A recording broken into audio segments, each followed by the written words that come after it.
We're reading A Course in Miracles, and we're on chapter 13. Chapter 13 is called The Guiltless World, and the section that we're on is section 6. Section 6 is called Finding the Present.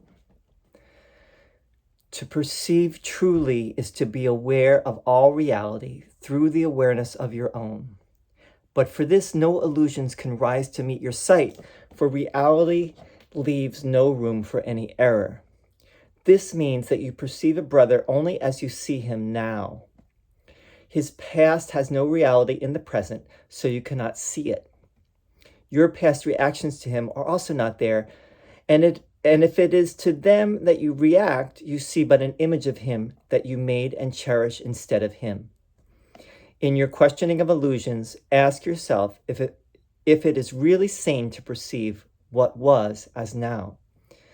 If you remember the past as you look upon your brother, you will be unable to perceive the reality that is now.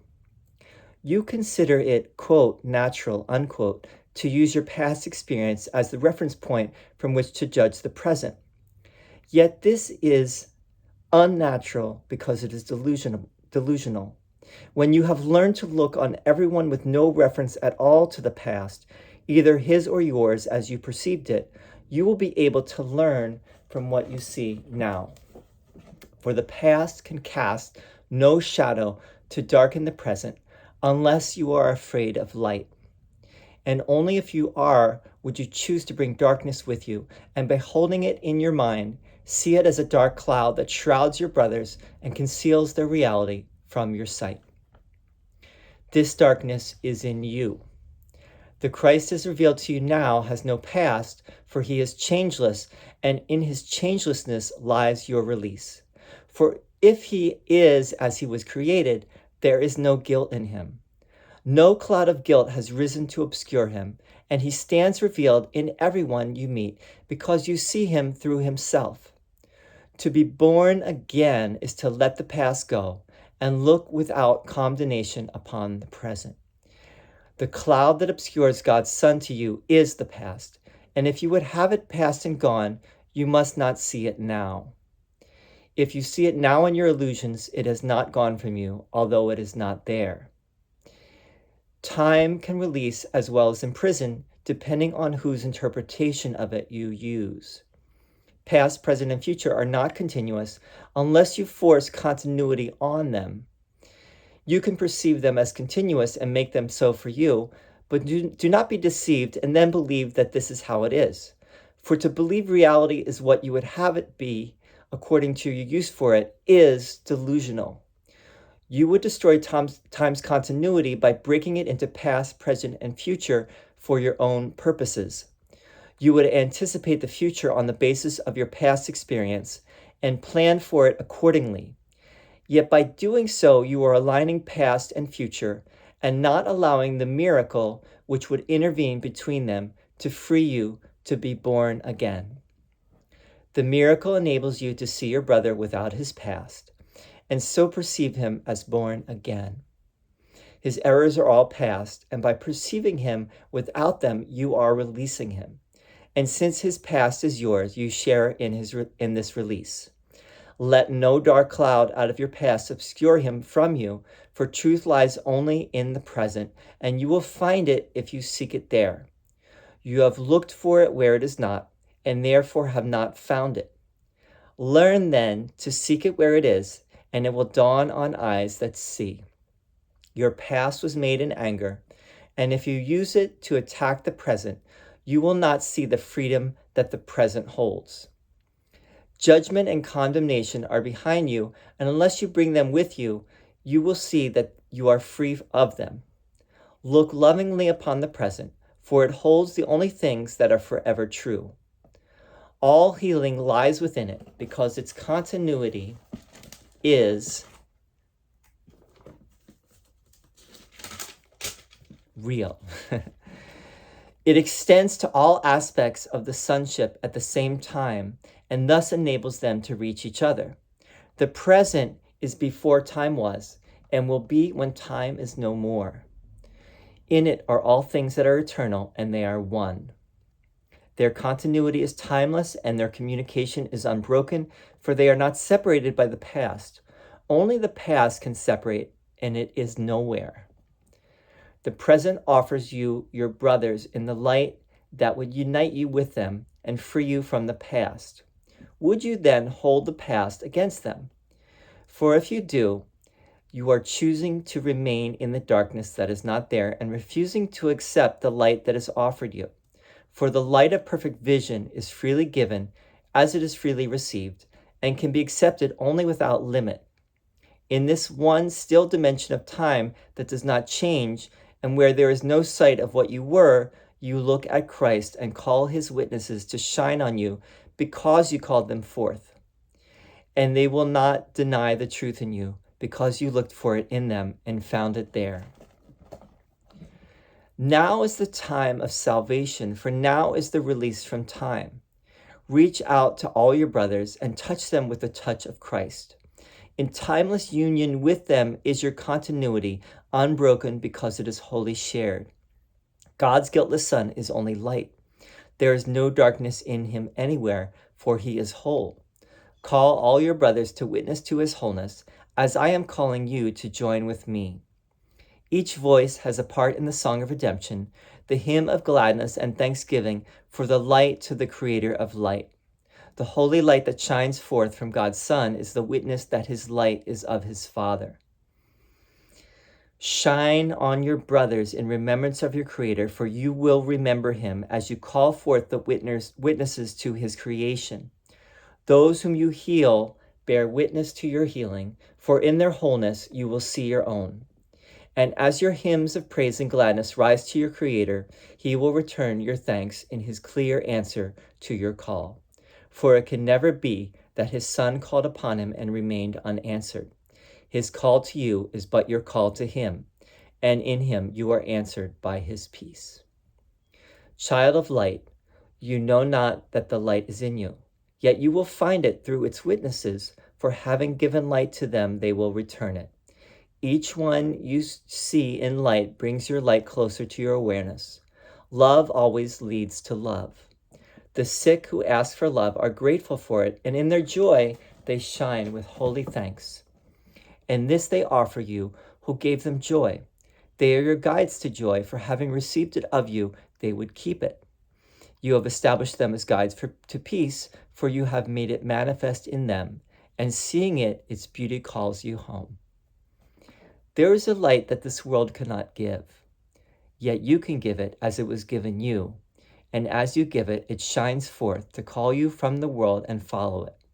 For this light will attract you as nothing in this world can do, and you will lay aside the world and find another.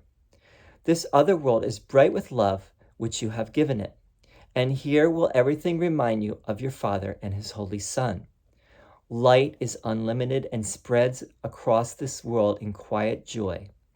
All those you brought with you will shine on you, and you will shine on them in gratitude because they brought you here. Your light will join with theirs in power so compelling that it will draw the others out of darkness as you look on them. Awaking unto Christ is following the laws of love of your free will, and out of quiet recognition of the truth in them. The attraction of light must draw you willingly, and willingness is signified by giving. Those who accept love of you become your willing witnesses to the love you gave them, and it is they who hold it out to you. In sleep you are alone, and your awareness is narrowed to yourself, and that is why the nightmares come. You dream of isolation because your eyes are closed. You do not see your brothers, and in the darkness you cannot look upon the light you gave to them. And yet the laws of love are not suspended because you sleep, and you have followed them through all your nightmares, and have been faithful in your giving, for you were not alone. Even in sleep has Christ protected you, ensuring the real world for you when you awake. In your name he has given for you and given you the gifts he gave. God's Son is still as loving as his Father. Continuous with his Father, he has no past apart from him. So he has never ceased to be his Father's witness and his own. Although he slept, Christ's vision did not leave him.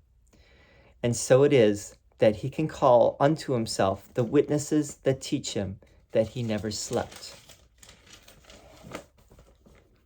That took all of 10 minutes. Finding the Present, section 6 of chapter 13. Finding the Present. This is really more of the same. There's some new things here. There's a lot of the same things that Jesus has been saying all along, and he keeps expanding. That now he's focusing a little bit more on the now, the present, and he's saying that the ego's, he's going back to what he was saying earlier, which is how the ego's view of time tries to make past, present, and future continuous. They're not really continuous. They don't really exist. Time is an illusion. Time is the ego's doing. It's the egoic mind's way of keeping the separation going for what it thinks is eternity, but it can't be eternity because the ego is not able to reach eternity. So the only thing that's really eternal is the eternal now, and that is God's realm, the eternal now.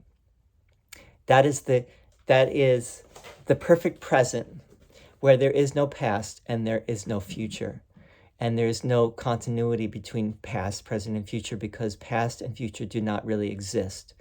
There is only the present. There is only the eternal now. If we want to get to that eternal now, we have to release our brother, meaning we have to release everyone that seems to be and everything that seems to be separate from us. And especially, you could say, our brother, meaning those who are closest to us, especially, because they are our greatest teachers and our greatest mirrors. When we release them, we release ourselves. When we see them with the vision of Christ, the vision of the Holy Spirit, we release ourselves.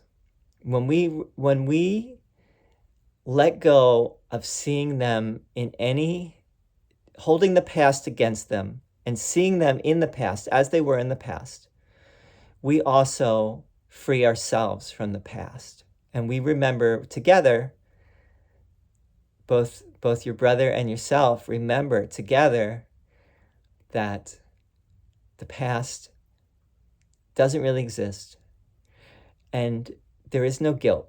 This chapter is called The Guiltless World.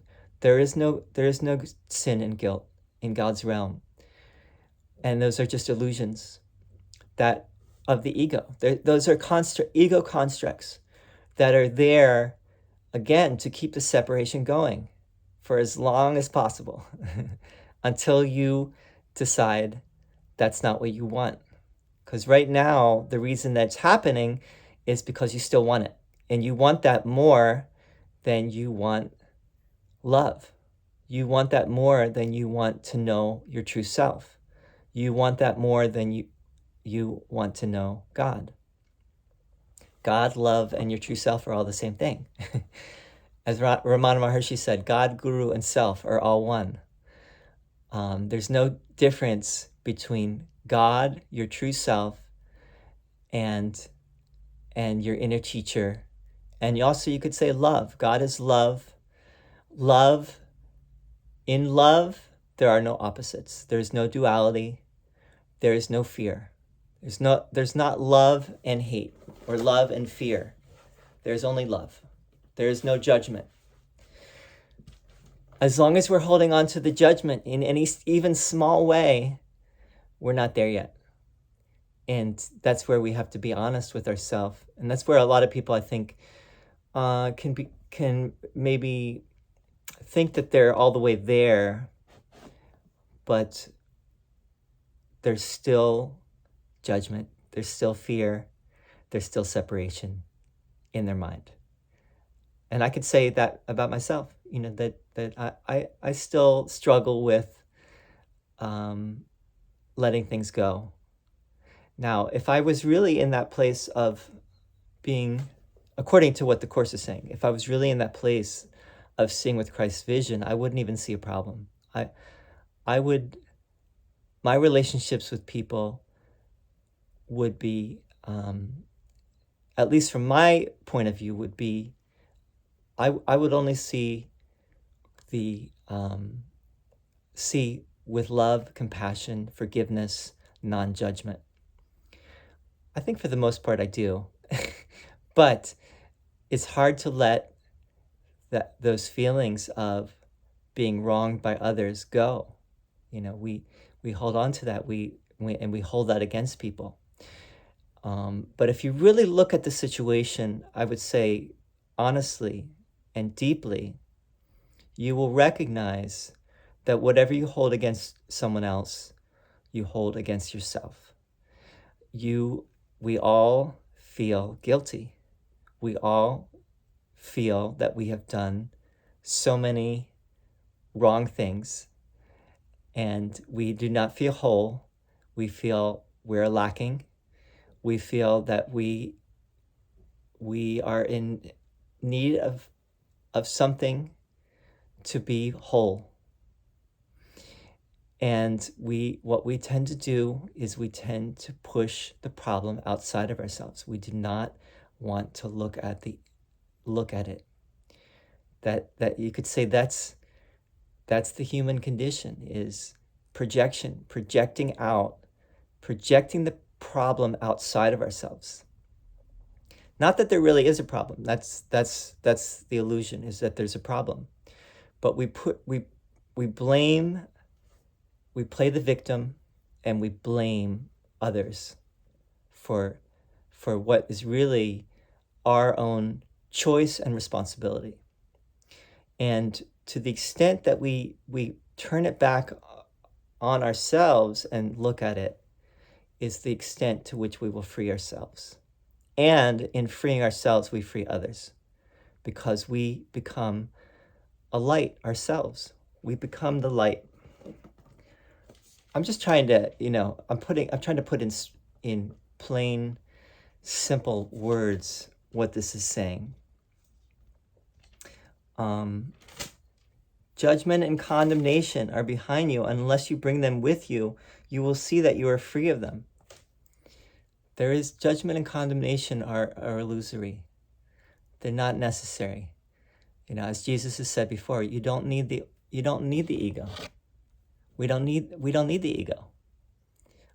Many people think, even spiritual people, they think they need their ego to protect them, or they need the ego somehow, to use the ego in order to navigate this realm of separation, this world of separation that we're in, this 3D realm. And Jesus is saying, no, you don't. Actually, you really don't. You can live solely by faith, solely by in that loving presence. You do not need to go into your ego. You do not need to judge, condemn, blame yourself or others. It's the same thing. It's the exact same thing. Here's another one thing, great quote to keep in your back pocket, which I heard John Mundy say it.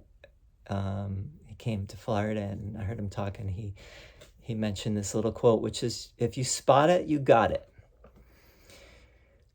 Whatever you see in someone else is right there in you.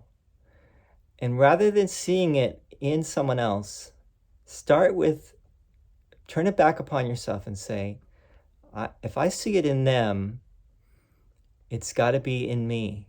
It may not be in the exact same form that I see it in them. Maybe I see that other person, for example, as really self-centered, arrogant, even narcissistic. They just think about themselves. They're only, always talking about themselves, thinking about themselves. You